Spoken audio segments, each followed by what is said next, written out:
Hey everybody, it's Crystal B, and I want to talk to you about February's new moon in Aquarius, which is going to be taking place on February 11th, 2021.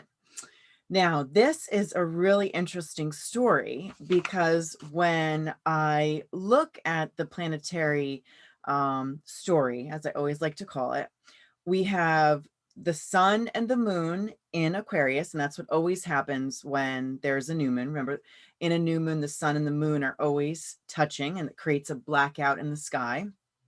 But not only will we have those two planets operating in the sign of Aquarius, we're going to have Mercury, Venus, Jupiter, Saturn, all in the sign of Aquarius. So this is a lot of Aquarius energy, which is really going to be heightening the vibe of Aquarius, which really wants something wild, something different, something radical, something that, others don't have. So I think that we're going to see a lot of people feeling a desire to push their envelope, to really kind of go outside their normal, because Aquarius doesn't really, it doesn't like normal. It likes to be different. It doesn't want to be like everybody else. It can't stand cookie cutter. So you're going to see that kind of energy building in perhaps yourself or perhaps in others around you.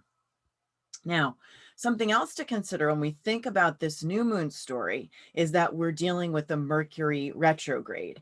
So it's not necessarily good to initiate something brand new, because when you initiate something brand new in a Mercury retrograde, it has the potential to change. It has the potential to morph into something different.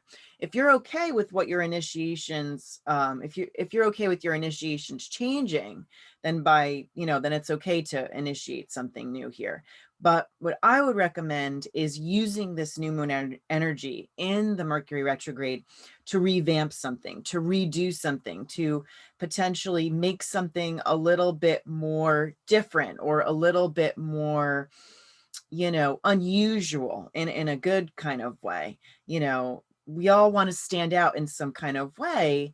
And this is a new moon that can really help you stand out, that can really help you find new ways, creative ways even, to get outside the norm.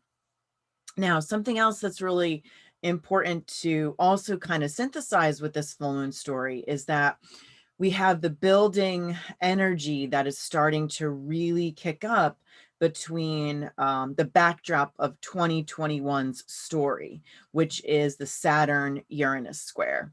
And this is going to be the take one of Saturn. The Saturn-Uranus square is going to be on February 17th. But we are going to be feeling, the energy of that, what those two planets are doing here at this new moon on the 11th. And what is that Saturn Uranus going to be doing? Well, it's really asking us to go outside our norm, to do something different, but there's limitations that come along with that.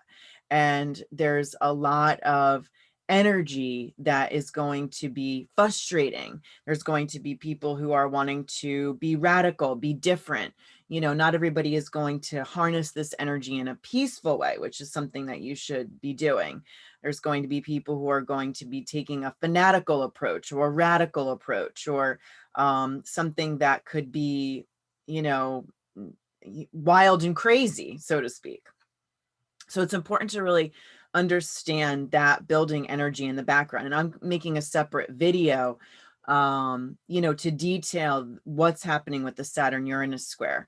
So but it's important to just kind of know that that's in the backdrop.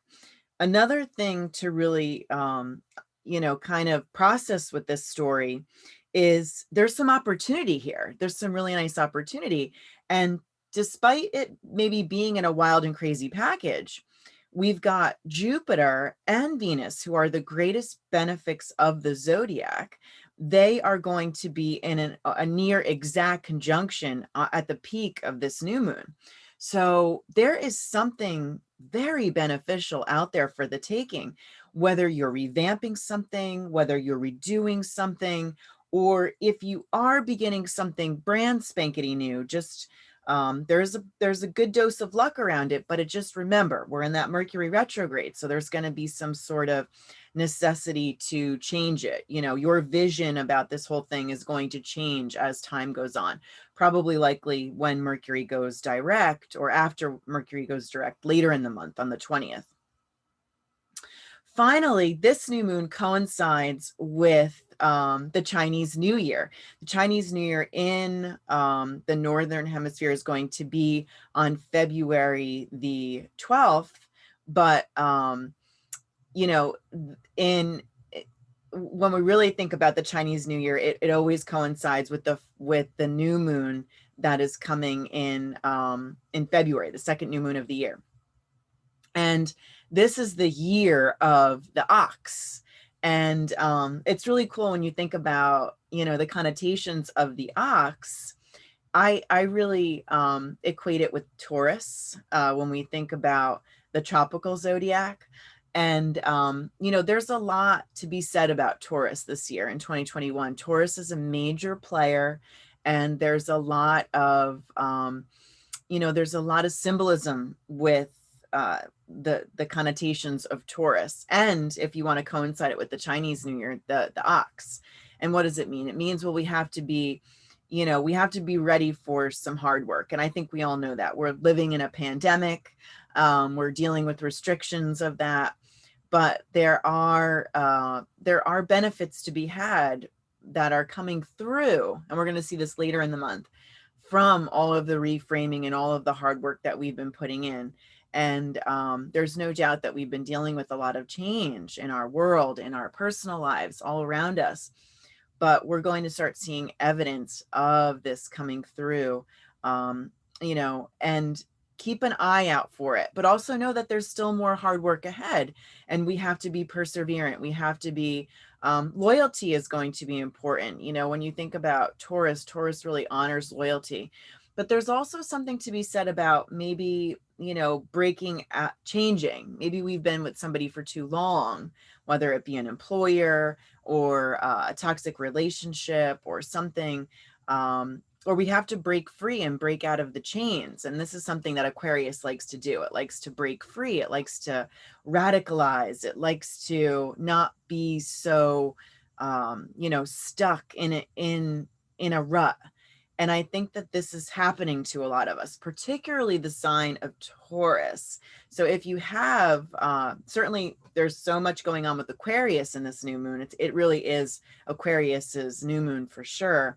But Taurus is going to be feeling this, you know, sway of change, this desire to step outside the comfort zone, the desire to potentially break loyalties or maybe take their loyalties in a different direction. And the other fixed signs will feel it a lot too, Leo and Scorpio. So whenever we have a lot of energy in one modality, which is going to be the fixed signs, Aquarius is a fixed sign, all those other fixed signs are going to feel it as well. So I hope that you take this February new moon and use it to your fullest advantage. Don't go too wild and crazy on us, but make sure that you are noticing the opportunities that are around. Make sure that you are, you know, taking your call to find your tribe. Aquarius loves a group. Make sure that you listen to, you know, a really kind of heightened desire to step outside of of your comfort zone, to tap into something different, and to, you know, kind of really, you know, find your structurize the changes that need to happen, but know that you can change and you can create something different. It just takes some initiation and the desire to do it. And there's a lot that's going to be in play with this new moon. So have fun with it. Good luck. Keep safe and be well. And I will see you next time. Bye-bye, everybody.